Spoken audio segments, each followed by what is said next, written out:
basta dito. Pintura, ayan, libre siya ng pintura. Kung gusto niyang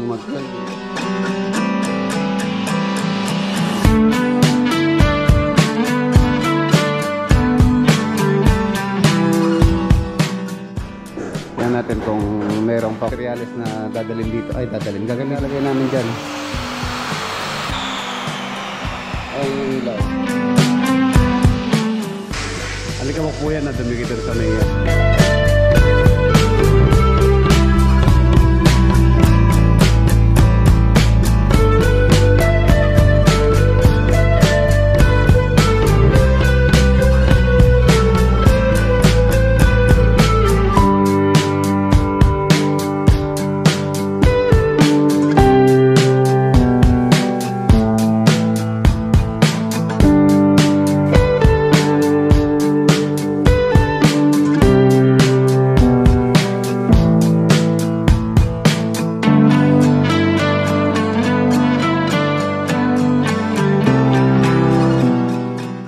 Nung Sunday pala ng gabi, hindi hanggang hanggang Monday.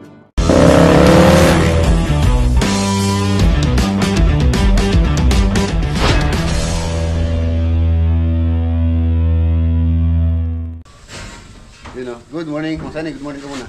Yan, good morning. Mga boss, dito muna gumawa si Mang Sani dahil wala pa naman po silang gagawin sa Lubao. Ayan, tapos meron akong nabasang comment kahapon sa in-upload ko tungkol kay Mang Sunny Boy. Nabasa mo? Hindi mo nabasa? Ito, basahin ko lang yung comment niya. Napakaganda ng comment. Sino lolokohin mo, nilayasan ka na nga ng mga tauhan mo kaya bumalik sila galing Bisaya. Wala ka ng tao, abnormal, wag mo bulahin manonood sa'yo. Ayan, no? Si Rod Delio. Ayan. Sino lulukohin mo? Matagal na si Mang Sunny sa'yo, hanggang ngayon abnormal pa rin. Oh, anong sasabi mo? Matagal ka na raw, hanggang ngayon abnormal pa rin. Hindi. Tapos imbes na turuan mo kamag-anak mo kung hindi marunong, makaran wala kang kwenta. Ayan, napakaganda ng comment, no? Comment lang ng comment. Makaran tokmul ka. Ayan, ito yung mga comment niya. Si Rod Delio, shout out. Tapos bakit ako magtsatsaga sa'yo kung si Mang Sunny na kamag-anak mo walang matutunan sa'yo? Eh paano pa kaya ibang tao na kamag-anak mo dapat sa'yo pera, tapalan niya mukha mo ng pera? Tagal na si Mang Sunny sa'yo, hanggang ngayon wala pa rin natutunan sa'yo. Dapat yung mukha mo tapalan ng pera, pareho kayo kasama ko pera. Ayan, napakaganda po ng comment niya. For your information mga boss, lahat po ng tao, lahat po ng gumagawa tulad ni Mang Sunny, nasa kanila na po yung opportunity. Ika nga, kung gusto niya magpintura, ayan, libre siya magpintura. Kung gusto niya mag-welding, libre din siya. Yan lang, may tumatawag. Pagpatuloy natin. Shoutout kay Emerick Yumul, na tumatawag po siya. Emerick Yumul. Meron po tayong subscriber na tumawag, taga dito lang naman sa Pampanga. Meron daw po siyang 4 na pintuan. Dahil napanood po niya yung vlog natin, nagbabarnish po tayo dito. Si Sir Emerick Yumul de la Merced. Ayan, dadalhin po niya dito yung pintuan na 4 na panel door para masabay sa pag-barnish ni Paring Denden dito. Ayan, balik tayo dun sa usapin. Ayan, yung po mga tao, kung gusto nila matuto, nasa kanila na po yun. Kasi wala pong tutulong sa kanila o hindi sila mag-i-improve kung hindi nila tutulungan yung sarili nila. Kung gusto mong matuto, ayan, sinabihan ko na sila nun, tignan mo yung ginagawa ng skilled mo, yung kasama mong skilled. Pag-aralan mo, tapos yan, hanggang pwede kayong makialam sa trabaho para matuto. Pero siyempre, may ibang tao na parang walang tawag dito. Wala siyang or hindi siya interesado na matuto. So yan. Update tayo dito sa waterproofing ko kagabi. Kagabi po in-overtime ko to. Ito. Patay yung breaker. Dali lang, buksan ko lang yung breaker. Sa trabaho kasi mga boss, hindi po yung trabaho ang tuturo sa'yo. Dapat ikaw yung, kung gusto mo isang trabaho, kung gusto mo matutunan, pag-aralan mo. Tapos matuto ka rin makialam, kasi ganun din po ako dati. Ito lang yung breaker.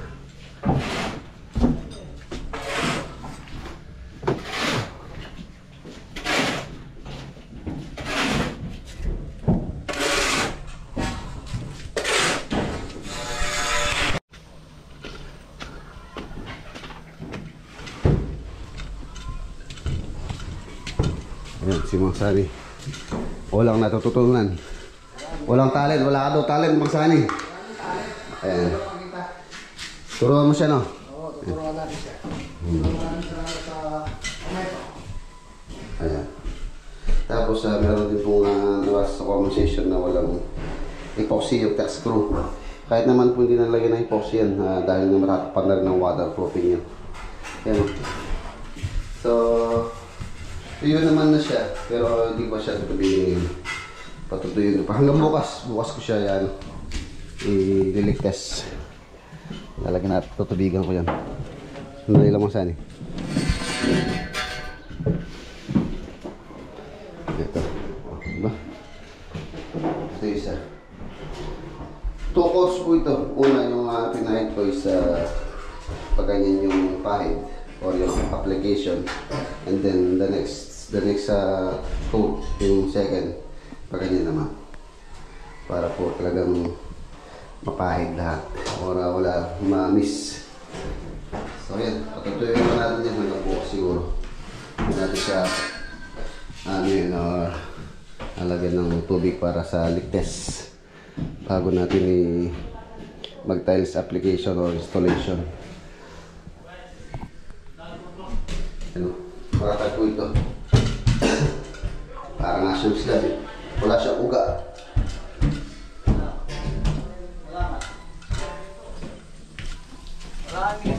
Lakad natin ngayon, pupunta po ako sa Lubao. I-deliver din po ngayon yung quartz stone na gagamitin dun sa lababo or sa kitchen.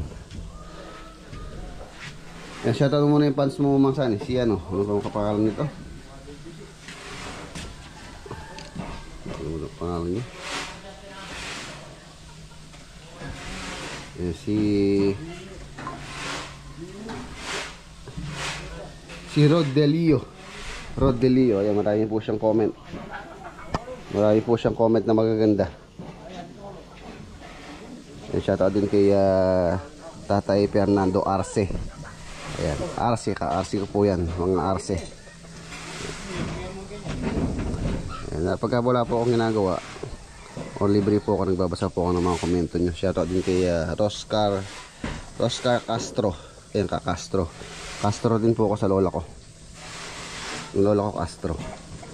Jun Comolio, always present. Ayan, napansin ko bakit ko lang epoxy yung mga black screw sa flooring. Ayan, ito yung nabasa ko. Pwede tumagas doon, madaling mabulok yung black screw. Ayan, yun po, meron pong waterproofing yun kahit hindi na po epoxy. Yan, ito naman yung plan ni Mang Sani na epoxy. Yung gilid na to, epoxy po yan. And then yung dugtungan, tapos hindi pa nakascrew to, hindi pa po siya nakapix. Ayun, kung mapansin nyo, wala pa siyang screw. Ayun, i-screw muna niya. Black screw ang gamit po dyan, pang metal. And then tapos yan ano niya. Yari na ata yan tanggalan Yun ni pare, kain daw rin ito mga bakta. Ayan niyang lagin. So tara, ano muna ako dahil aalis po tayo. Ano tayo ng Lubao, and then dadaan tayo sa Modern Bahay Kubo. Kahapon, hindi ko lang alam kung nakapagtrabaho sila kahapon. Silipin natin. Ayan na, ito po yung mga piniprepare naming pintuan sa Olongapo project po ito. 6, and then yung 2 sa akin doon. So tapos may dadalhin daw dito si Sir Emerick Emerick de la Merced. Apat yun din ha. Apat. Dadalhin daw po ngayon dito. Para daw may sabay na rin. Para may prepare dito. Para misanan yung varnish, no? Oo. Dahil pagka na-prepare po yan, itatayo po rito yan. Itatayo rito. And then doon ipipinish. Pero iba pong finish nito. Itong ano na to, pintuan na to, matte lang po ito, parang yung sa San Fernando project. So tara, alis na tayo. Medyo tinanghali na rin tayo.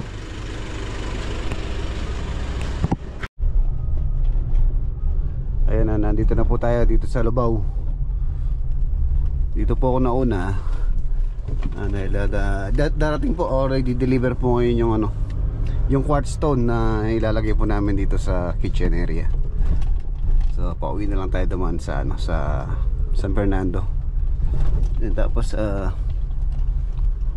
yung mga bintana i-update ko rin si Artem, yung pong UPVC window natin, kung kailan sila matatapos.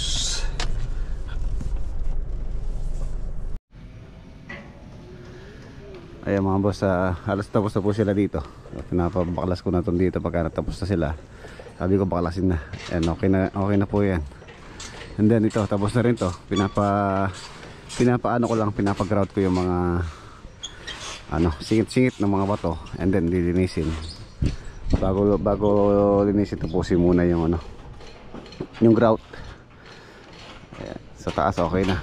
And then papalinis na natin muna bago apply ng emulsion. Para mabaklas na rin po yung scaffolding. Bago pala, kailangan mo nang tapusin din yung canopy. Yung canopy medyo hindi pa tapos yung pintura ng canopy doon. Para luminis na rin po itong harapan. So si Artem naman, yung UPVC, tomorrow daw. Ayan, tomorrow nila i-install yung dapat i-install dito. Marami pa po silang ilalagay dyan sa taas. Yung mga sliding door, and then itong sa may staircase na to. So para matapos na po kami dito. Tsaka doon. Yan, tapos mga boss, ito dala ko na po yung plano nitong bakod. So pag-uusapan namin nila kuya ngayon, ni kuya, for approval itong design ng perimeter fence. Okay.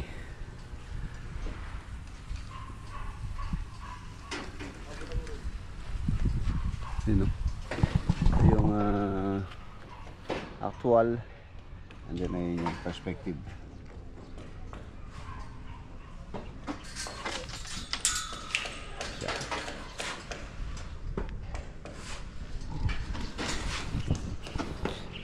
Si Architect Glad Ernest Galura po ang may guhit nito, master plumber. Yan ang aking arkitekto.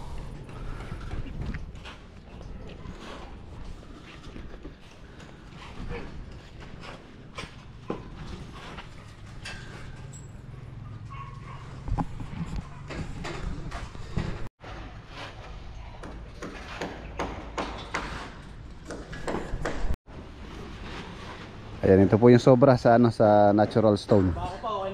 Marami po ito. Ayan, ito pong drawing ni architect. Meron po siyang design na ganito, or meron siyang cladding na natural stone din. Pero syempre, for approval muna to, itong design na to. Yan natin kung merong pang babaguhin.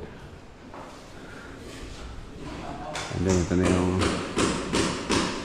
naka-design dito sa may living area. Ayan, from floor to high ceiling.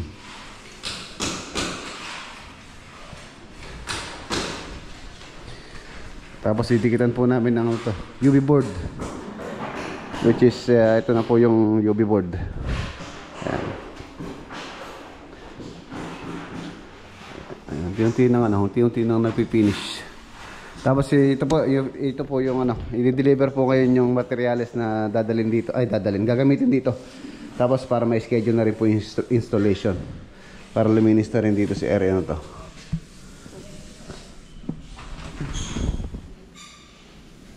Quartz stone ang ilalagay po dyan.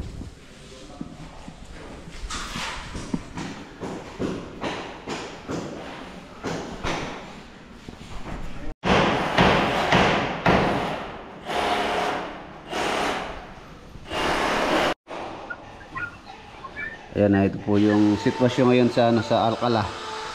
Nakapag tayo na po sila ng mga poste, and then nag-ukay na sila ng, ano, ng wall putting. Kaya po master, oh. Alcala project po ito.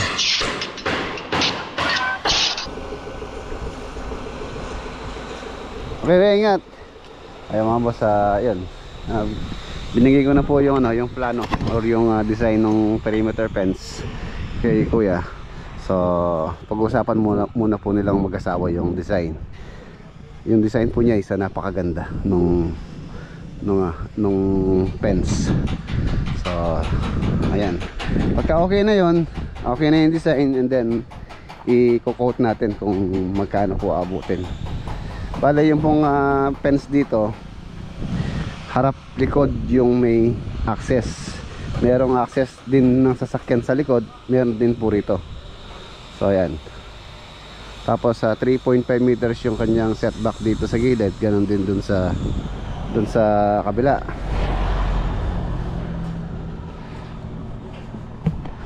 Ayan na, lumilinis na. Pagka natanggal na itong mga scaffold dito, and then yun, iano ko na rin to, ibibili ko na rin po ng pampakintab dyan sa area na yan, dahil next na po nila yan. JP lang yung pagka na ano to, na apply po ng, ano to, ng emulsion, pero hanap po ako ng ibang i-apply dito. Maganda yung, ano, yung ginamit namin sa kalulot nun, yung nano seal. Talagang pang, ano po siya, pang exterior. Nililinisin na lang to. Hindi pwede na pala. Ayan mga boss, napakatibay po nito. Heavy duty adhesive po yung ginamit namin dito. Yung ginamit ko pang swimming pool. Napaka ano niya. Tapos sa pagka nag-grout ng ganyan, hindi na siya basta-basta babaklas. Ayan, tapos ito na po yung hagdanan. Ito po yung ilaw na ilalagay namin dyan.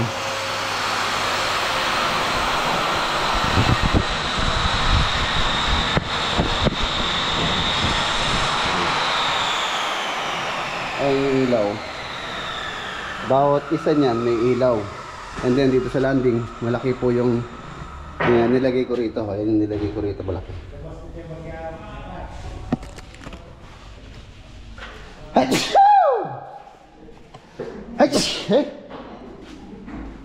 I-install na ni Jan yung mga mga ilaw.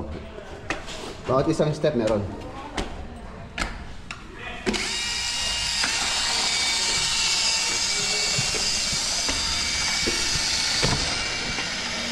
Ganda rin ito pagka natapos na. Talaga maliwanag po yan. Tapos yung step niya, standard po 1 foot or 30 cm yung step.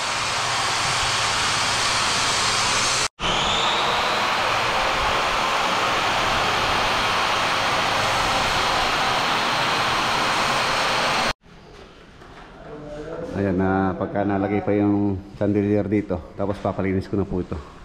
Kung mapansin nyo, meron siyang white. Alikabok po yan na dumikit doon sa may metal padding. Kapag pininasan po, iba natanggal po yan. Ayan, dito meron din tayong chandelier dito sa may staircase.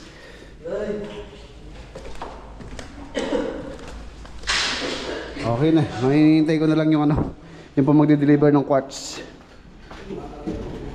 Diyan, oh. So ayan, mga boss, okay na.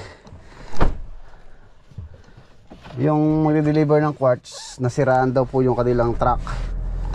So baka po mamaya pang hapon darating. Meron po tayong kailangan nasikasuhin din. Meron akong kailangan bilhin. So hindi na natin sila mahihintay. Ayan. Tara, lakad tayo. Ito muna tayo sa Modern Bahay Kubo sa San Fernando tayo. And then kasi kasuin ko yung dapat kong bilhin.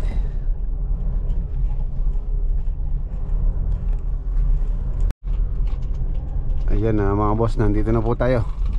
San Fernando Project Bahay Kubo. Ayun na, mamos, nandito na tayo sa, ano, sa San Fernando project. Ayan, modern bahay kubo.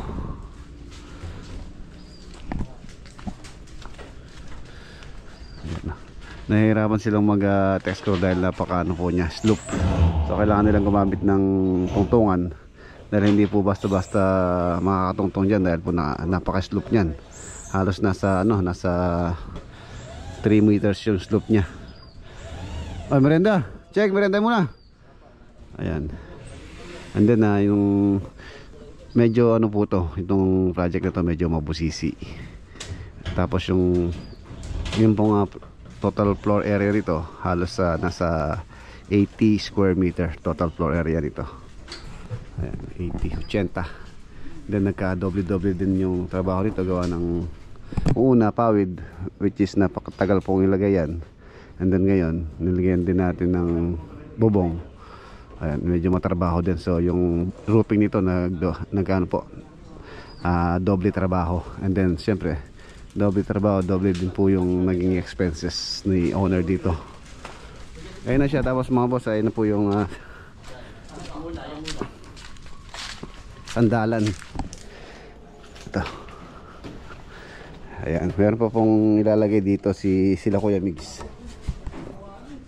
Nakapash lang siyang konting ganun, tulad sa farm yung sa akin. Ang kaibahan lang ito, malapad po yung upuan nito. Yung sa akin halos ano lang halos nasa 16 inches lang, pero ito nasa 21 inches yung upuan nito. So pwede kang mahiga, you know, 21 inches.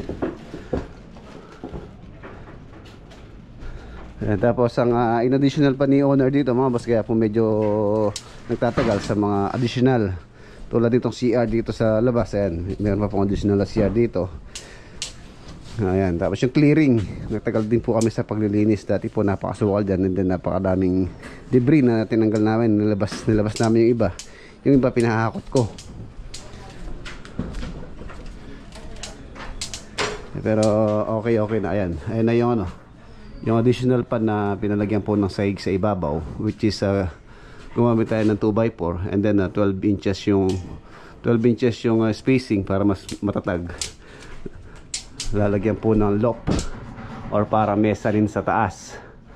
Ayan, sa attic. Pero open na po siya rito. Siguro lalagyan na lang namin na railing dyan.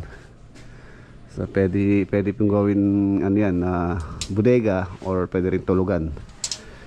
Pipes board din nilalagay po namin dyan. Tapos hindi ko na po papatiles. So, nalagyan na lang natin ng vinyl or vinyl sa taas. Vinyl na lang para hindi siya masyadong mabigat. Pagka kasi tiles pa nilagay natin dyan, so mabibigatan na itong kubo. Yan, ito tiles po ito. Matatag tulad ng ginawa ko sa farm. Tsaka ito tiles po yan. Yan po yung CR nya. So next ito is papaabang ko na yung mga piping. Ito yung shower area, and then dito yung water closet. Then dito mayroon siyang vanity na hanggang dito. So ayan, ito yung kwarto nya.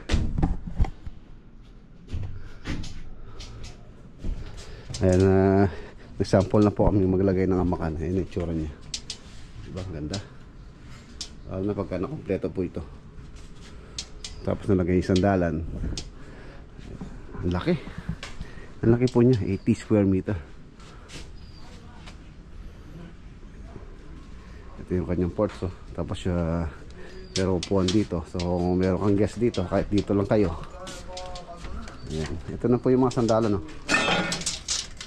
Ginawa na po nila Kuya Migs yan. Pero parang kulang yung kawain nila, kaya baka nagpiprepare pa sila doon. Ayan.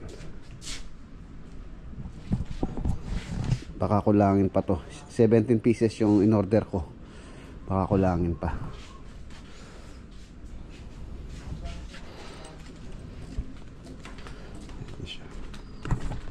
And then dito, ito pong area na to mga boss, ano po dito, ref po yung location nito. And then dito sa gilid baka meron pang ilalagay si owner dyan.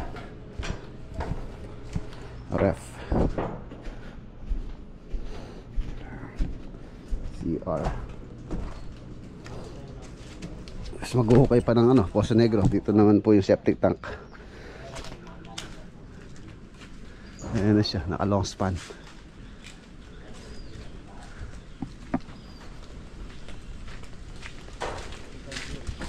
Ano siya lumirendo? Nagchichirya na. Chichirya. Chichirya. Ah! Isda.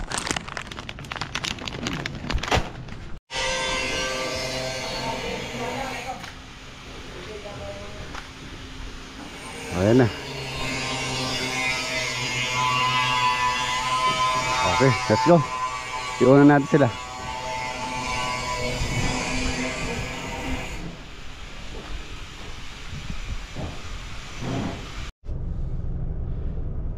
Ayan na, nandito na po tayo sa RB Ramos. Meron lang po akong bibilin dito. Okay. Ayos na. Binili ko lang po yung mga kailangan na materyales na dadalhin sa mga project. So next natin is sa bahay naman.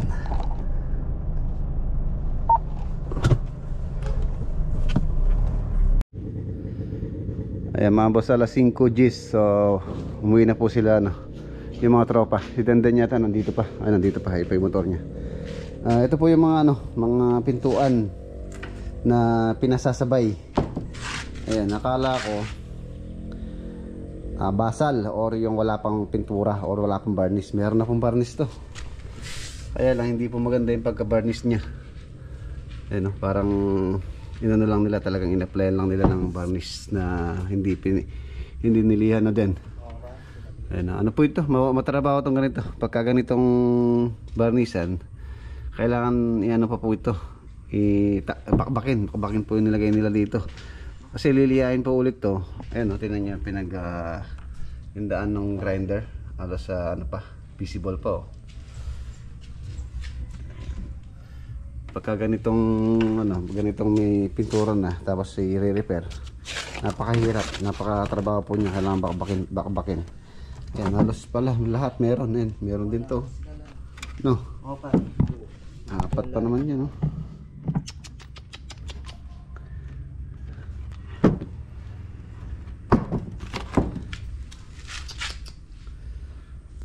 Mga trabaho to. Isang araw hindi mo matatapos na bakbakin to. Isang piraso lang yan. Tagal. Tawagan ko muna yung yung nagpapasabay nito. Trabaho to. Mas maganda po kasi dapat yung ganito. Yung basal, yung wala pa siyang varnish. Ayun ganito. Ayun, nilihain pa po ito.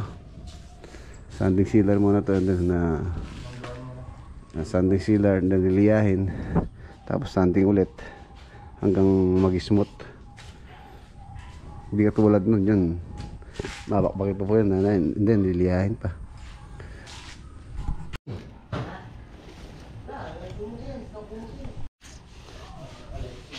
So ayan, nakakausapin ko muna sila about dun, and update muna po tayo dito bago natin tapusin tong ating vlog for today. Ayan mga boss, tapos na po yung PVC panel. Bumili pala ako ng ilaw. Yung ilaw kasi kundi yung ilaw na ilalagay ko pa sana dito. Balit ano pa yan, sa 2, 3. So tama to, 3. Dito tayo sa malayo.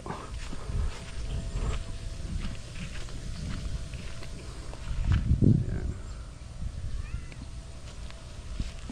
And then yung tiles, ayun, halos nasa na to, siguro more or less mga 70%. Yan na po siya, gray. Bukas pwede nakapakan yan. Ito yung mga ilaw, big light LED bulb 5 watts.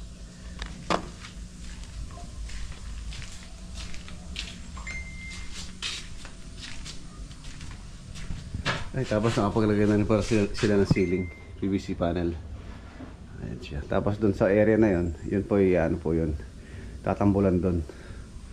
Siguro yung height niyan at least nasa pa yan, nasa 2.2 2.2 meters pa po yan hanggang dun sa may bib na yan. Okay lang yan.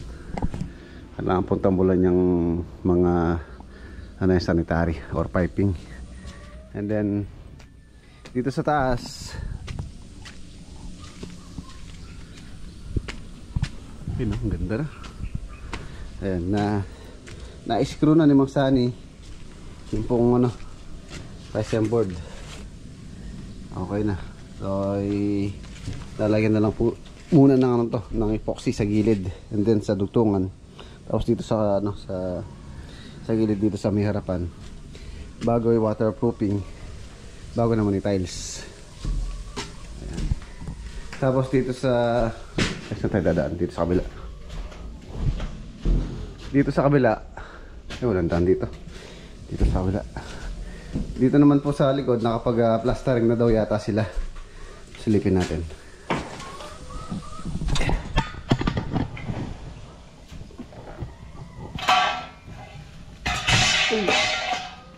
Ay, nalaglag tayo. Ayan, nakapag-plastering na sila dito. Ayan. Yun o. Diba? Plastering na. So, pwede na ito.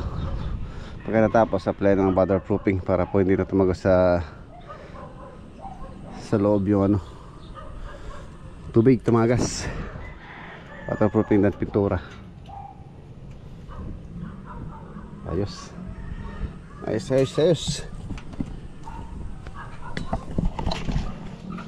Okay.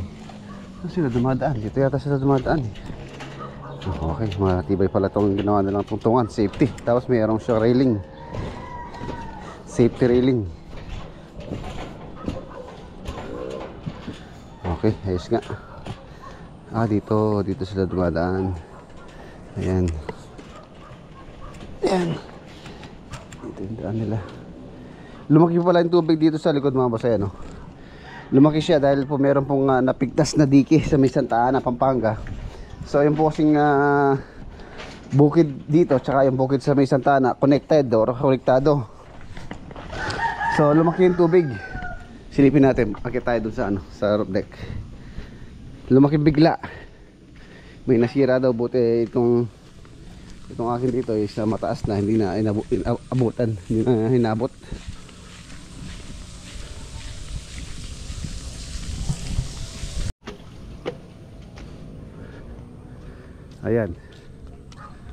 Ayan po, biglang laki ng tubig. Hindi naman po umulan. Yung last ulan, yung pong nung Monday, ay nung Sunday pala ng gabi, and then hanggang Monday ng umaga yung ulan. So ayan, meron daw nasirang, yun nga, nasirang dike sa Gawiron, sa may Santa Ana. So pumasok po yung tubig. Lalim na po yan.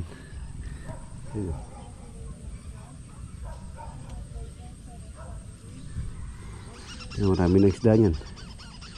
Marami ng isda niyan.